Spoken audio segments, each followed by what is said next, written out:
you did say, I think homosexual activity is a sin. Yes, I'm a religious Jew, that's true. I'm sure there's a genetic component You to found me sexual out. orientation, but the view of all religious people I know has always been that sexual behavior is something that is up to you. And you said, I may have a desire to sleep with many women, but I do not. I agree with me. Yes, that's true. Wait, they really thought this was going to embarrass Ben Shapiro? You already know Ben Shapiro does not sugarcoat anything. He says what he thinks plainly, bluntly, and without hesitation. No polished politician wording, no backing away when pressure comes. And that's exactly why this hearing took a turn fast. Eric Swalwell came in trying to use Shapiro's own past words against him, reading out controversial remarks and expecting him to squirm. Instead, Shapiro stayed calm, answered directly, and some of those responses had the room laughing. Like, subscribe, and share if you enjoy real political breakdowns, because what was supposed to be a takedown quickly turned into a backfire nobody in that room could ignore. Mr. Swalwell. Thank you. Mr. Shapiro, thank you for joining us today. I think it is important that you're here as one of the leading conservative voices in the country. And the country has, in the last couple weeks, talked a lot about and Googled Project 2025. It's one of the most Googled search terms right now. And you're not going to get any censorship from me. So I just wanted to know, from your perspective, I think it would help us understand, on just like a scale of 0 to 100%, how much do you support Project 2025?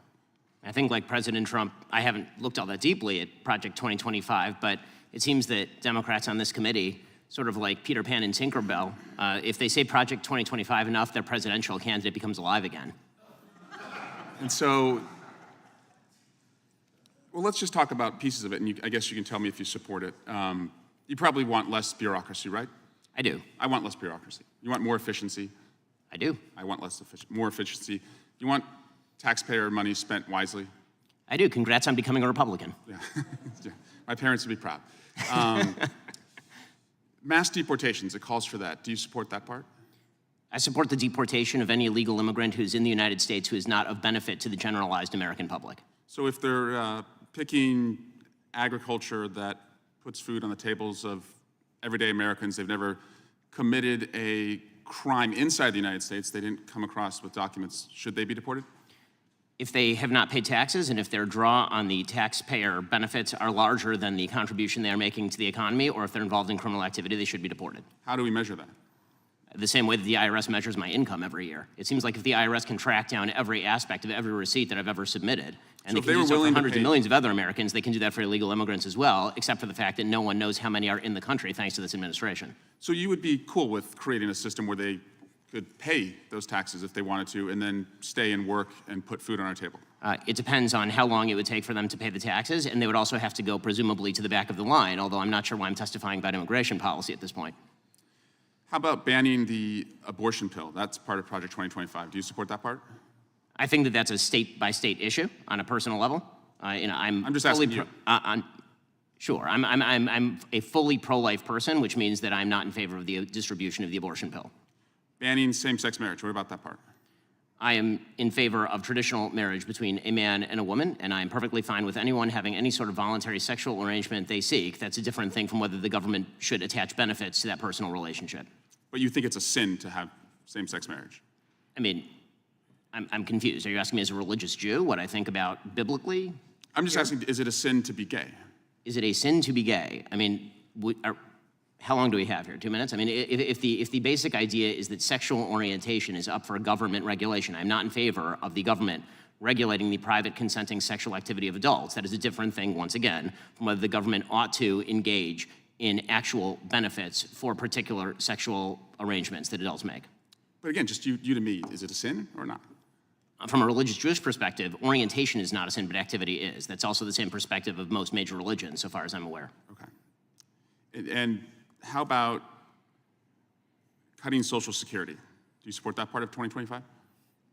I'm not sure what Project 2025 2025's position on Social Security is. I'm in favor of the restructuring of Social Security along the lines of privatization and lowering and increasing the retirement age, because you, as well as every other congressperson, knows Social Security is going to go bankrupt, and yet everyone seems to have an interest in lying about it for the next decade and a half until we have to take austerity measures or radically increase inflation or taxes.